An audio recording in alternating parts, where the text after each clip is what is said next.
Ng hapon po sa lahat. Patuka tayo ng ating manok. Ayan. Rhode Island. Wala pa tayong maliliit ngayon. Kasi wala po tayong lalaki na nagkakasta.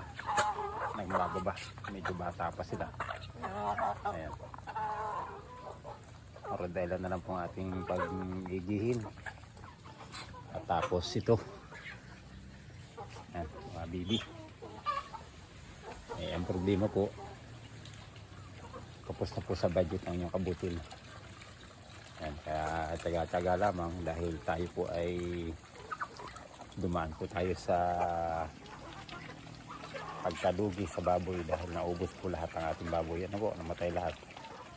Kaya hindi po hanap po tayo ng paraan para po tayo ay makabawi.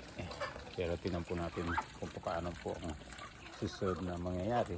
Sana kalooban ng Panginoon na magamiran tayo ng puhunan. Iniisip po naman po ngayon ay 45 days. Yung kulungan ko po, siguro agawan ko po ng kulungan ng 45 days muna. Pansamantala, hindi muna po tayo kukuha ng mga baboy. Kaya na tayo. Ang mga butil, ingat-ingatan tayo. Happy farming po.